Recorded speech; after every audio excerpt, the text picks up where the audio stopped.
Hey everyone, Thornton Smash here, resident Apex Predator, and with the Season 8 of Apex Legends coming tomorrow on February 2nd, if you're watching this video on a Monday, Switch is also coming to Apex Legends that day. So, in preparation to get ready, I wanted to go over the best guns to use and also which guns to avoid completely. The reason I thought this video would be important, especially for Switch users, is there are recoil patterns for every gun in Apex Legends, and there's also splash effect from when you fire the guns. And basically, the recoil control can be a little hard with these itty bitty thumb things you can use right here, the Joy-Cons. So there's some guns that are going to be way more beneficial and help you out a lot more when you're jumping into the game for the first time. So let's go over first some guns you do not want to use, and then we'll talk about some of the guns you do. Okay, first thing I want to go over is the gun you don't want to use, which is actually going to be the LStar. That's going to be my first one up. Now, the LStar is an energy projectile weapon, but the recoil can be kind of insane, especially on hipfire. Now, if you look here, it's going to go all the way up. It does good damage, but it's all over the place. If you aim down sight, it still goes up, but it is more controllable in that mode. If you do right here, you can see that if you just pull down just a little bit, you can get a pretty straight shot, but it's going to be a lot harder on that Joy-Con. Another gun that might be hard on the Nintendo Switch is actually the Spitfire, which sometimes a lot of people think is very easy, but if you look here in the fire mode, these bullets are going left, right, everywhere. The toggle and the sight doesn't move very much, but the bullets themselves fling all over the place. Now, it is more controllable when you aim down sight, but you do have a push where it goes up slowly and to the left. You want to go ahead and push down to control that. It is a good weapon. You can use it correctly, but it does take a little bit of practice. Now, with the scout rifle, it can be very good because you can really only fire it in short bursts, and if you do it like this, there's almost no recoil when aiming down the sight. However, if you try to hip fire this thing, you will notice that it pulls pretty high up and it shoots all over the place. You're gonna have to adjust for that. I wouldn't say I don't recommend the scout rifle, but it does take, once again, a little bit of practice to get good with it. Once you do get good with it, you can pretty much just hit every target you want, easy as can be, but you do need to practice it a little bit with the Joy-Con before you become proficient. Now, the last gun on the list of ones that you want to be wary of using, and I'm going to catch a lot of flack for this, but it's actually the R99.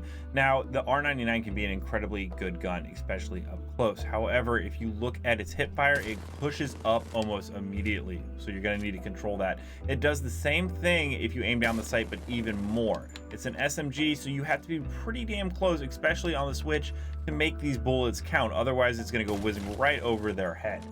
Now, moving away from the R99 and guns that you want to be a little wary of on the Switch, let's go into some of the good guns that you're going to want to use, and that is actually going to be the 301 first up. Now, I know a lot of people are like, 301 is the most basic gun ever. It's basic for a good reason. Now, the hipfire will kick up, but then immediately stay in the center. I'm not even putting a finger on that. It just stayed right there. It kicks up, stays right there. It's easy to hit people from mid-range and hipfire. Now, you can also aim down sights, and you basically just pull down a little on the controller, and it does not move. I have no attachments on this thing. It is a laser. I always recommend the 301. Now, if you are a fan of SMGs and you're like, well, what am I supposed to do without the R99? Let me give you a good alternative, and that's actually going to be the Volt. Now, the Volt does have a recoil, also similar to the 99, but it's a lot slower in the way that it kicks. I'll go ahead and show you the hipfire. It goes up, but it kind of stops about 2 feet up, and then it kind of just stays there, and it's very consistent, and it also doesn't do it too quickly. Now, aiming down the sight, it also goes up, but once again, just kind of stays there. So you're going to go up about 2 feet. So if you just aim a little below the target, you'll end up hitting them dead on. So you do have to aim a little bit lower, but it's kind of worth it because it's just a lot more controllable than the R99. Now, in my opinion, the best recoil gun is actually the Hemlock. This thing is a beast. Now, there's a couple different firing options, so let's take a look at the burst right now. It almost stays dead on exactly where you need it to fire. There's no left, right, up, down. It just stays there. Now, aiming down the sight, it pretty much does the same thing. It kicks up a little bit, but goes right back to where it needs to do. You can fire it in bursts. Now, the amazing thing about this gun, and let me tell you about it, is you can put it into single fire mode. Now, once again, the recoil there is incredibly consistent. It goes up just a little bit. Now, aiming down the sight, you have even more recoil control. I'm not having any fingers on the button, but the great thing about this gun is that you can literally fire this thing like a beast. In single fire, if you get your single fire tap up, you can do shots like this where you absolutely crush with absolutely no recoil. It's moving a little to the left, but it's going back to the center. You reload, boom, you can just absolutely waste people with the Hemlock. In my opinion, best gun on the Nintendo Switch. That's going to be my video today on the guns you should use and also the guns you want to avoid in Apex Legends when it arrives on the Switch on February 2nd. Now, if you wanted to get a more detailed analysis of all the stats for the guns, you can check out this video right here. I break down every single weapon stat for every single gun and give you a full detailed explanation.